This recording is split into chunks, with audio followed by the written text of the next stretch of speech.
છેલ્લા 3 મહિનામાં મારી જાણ બહાર કઈ રીતે એણે ચેકમાં મારી જાણ બહાર સહીઓ લઈ અથવા તો કંઈ પણ અંદર ચેડા કરીને ઘણા બધા ટ્રાન્ઝેક્શન કરાવી લીધા છે.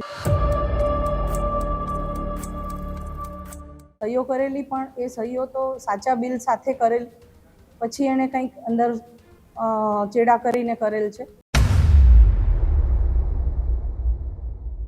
શોભિત ગર્ગ છે એ NHM નેશનલ મિશન હેલ્થ અંતર્ગત 11 મહિનાના કરાર આધારિત સરકારશ્રી દ્વારા જે કર્મચારીની નિમણૂક કરવામાં આવે છે એ છે. જામનગર ડેન્ટલ કોલેજમાં કરોડો રૂપિયાનું કૌભાંડ, સરકારી નાણાં અંગત ખાતામાં કરાયા transfer. Jamnagar city 2 division police સ્ટેશનમાં ફરિયાદ દાખલ કરવામાં આવી. પોલીસે બેંક સ્ટેટમેન્ટની સઘન તપાસ શરૂ કરી. સરકારી ખજાનામાં હાથ નાખનાર કોણ, તેને લઈ પણ અત્યારે ભારે ચર્ચા કોલેજની અંદર ચાલી રહી છે. આખો વિડીયો જોતા પહેલા હજુ પણ અમારી ચેનલને સબસ્ક્રાઇબ નથી કરી તો યુટ્યુબ પર સબસ્ક્રાઇબ કરો અને ફેસબુક અને ઇન્સ્ટાગ્રામ પર ફોલો કરો.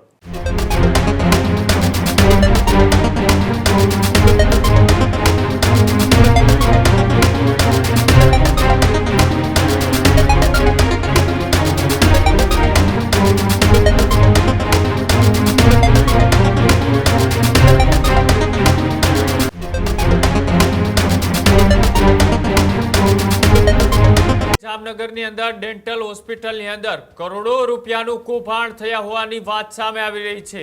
જામનગર ડેન્ટલ કોલેજમાં કરોડો રૂપિયાનું કૌભાંડ, સરકારી નાણાં અંગત ખાતામાં કરાયા transfer.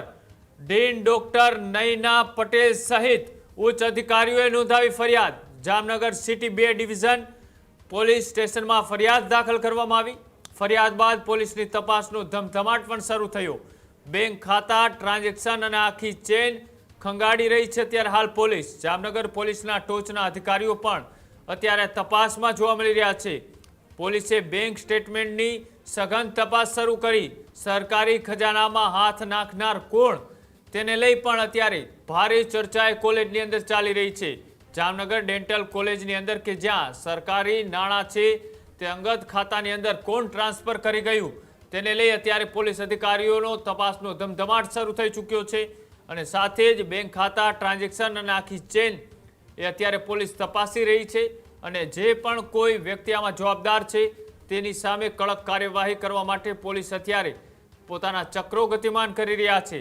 Dean doctor Nayana Patel સહિતના ઉચ્ચ અધિકારીઓએ આ મામલે ફરિયાદ દાખલ કરી છે અને આ ફરિયાદના આધારે પોલીસ અત્યારે તપાસ છે તે કરી રહી છે. અમારે ત્યાં રોગી કલ્યાણ સમિતિ છે, જેમાં દર્દીઓને લગતી જે કાંઈ તમામ કામગીરીઓ હોય હોસ્પિટલને લગતી એ બધી એ ફંડમાંથી કરવામાં આવે છે. સરકારશ્રી દ્વારા આમાં ફંડ આપવામાં આવે છે અને આના માટેની જે તમામ રેકોર્ડ કીપિંગ, નાણાકીય વ્યવહાર, આ બધું એ છે શોભિત ગર્ગને સોંપવામાં આવેલું. અમારી પાસે કાયમી સ્ટાફની અછત હોવાથી એમને કામગીરી આપી હતી. એ સાથે અમારા જે કાયમી એકાઉન્ટન્ટ હોય એમને સૂચના આપેલી કે તમારે આની સાથે રહીને એનું દેખરેખમાં કામગીરી કરવાની.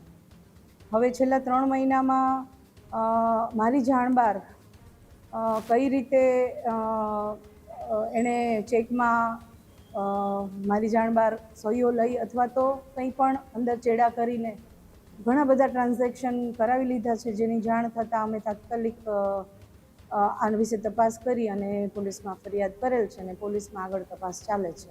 શોભિત ગર્ગ કોણ છે? એની સાથે ટેમ્પરરી કર્મચારી છે, કાયમી કર્મચારી છે, એનો હોદ્દો શું હતો, સાથે એકાઉન્ટ છે કોણ?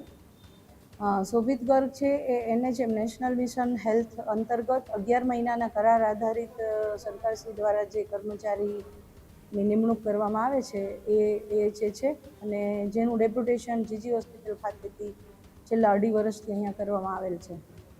રોગી કલ્યાણ સમિતિ માટે સાઇનિંગ ઓથોરિટી અધ્યક્ષ, એટલે કે અધ્યક્ષ તરીકે મારી રહે છે ડીનની. મેડમ, એને 15 ટ્રાન્ઝેક્શન કર્યા, ત્યાં સુધી તમે સહીઓ કરતા ગયા, તમને ખબર નથી? એણે અગાઉના જે ટ્રાન્ઝેક્શન છે એમાં તો કંઈક અંદર ગોટાળા કરીને કરેલ છે. સહીઓ કરેલી પણ એ સહીઓ તો સાચા બિલ સાથે કરેલ, પછી એણે કંઈક અંદર ચેડા કરીને કરેલ છે અને પાછળના ટ્રાન્ઝેક્શનની મને કોઈ જાણ નથી. એ બધું જે બેંક તરફથી વિગતો આવશે ત્યારે ખ્યાલ આવશે. સાઇનિંગ ઓથોરિટી આપશો, ચેકમાં સહી કરવાની છે, આરટીજીએસ થાય છે, નક્કી થાય છે, કેવી રીતે? ચેકમાં સહી થાય છે. ચેકમાં બેન ચેડા હોય તો ચેક જ પાસ ન થાય, તો આ તો ચેકમાં ચેડા કર્યા તો કેવી રીતના ચેક થાય? એટલે ઘણીવાર એણે હેડિંગ નાખ્યા વગર સહી કરાવી હોય એવું બને, કામના ભારણમાં એ મારું ધ્યાન ના ગયું, અથવા તો બાજુમાં બેસીને કે હું લખું છું કરીને લખીને, એવી શક્યતા છે. બેદરકારી છે એવું નથી લાગતું? આ વિશેનું હું જે બેંકનું વધારે મને ચેકના ને બધા મળે પછી જ હું કહી શકું. એ બધી સહીઓ મારી હોય એવી પણ શક્યતા મને લાગતી નથી. તો અન્ય કોઈ કર્મચારીઓની કે સંડોવણી હોય તમને લાગે? એ બધું તપાસમાં વિગત આવે ત્યારે ખ્યાલ આવે. તમે કહો છો બેન કે હેડિંગ પૂરા વગર સહી કરતા હોય, તો હેડિંગ ક્યારે ચેક નથી કરતા?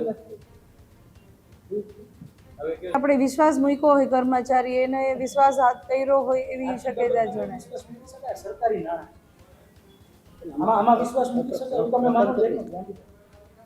એવું તમને લાગે? આમાં ચેક કરવાની તમારી પ્રાથમિક જવાબદારી હતી, તમે નથી કરી?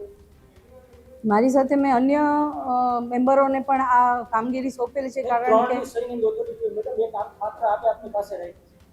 એ જે રીતે સિસ્ટમ અગાઉથી ચાલતી આવી હતી એ જ સિસ્ટમથી અમે આ કામગીરી કરતા હતા. તો રકમ કેટલી? 1,36,00,000 જેવી છે. પેલા ટ્રાન્ઝેક્શન કેટલા સમયથી ચાલે છે? છેલ્લા 3 મહિના. આ જ પ્રકારની તમામ અપડેટ જોવા માટે ન્યૂઝરૂમ ગુજરાતને લાઇક, શેર અને સબસ્ક્રાઇબ કરવાનું ભૂલતા નહીં.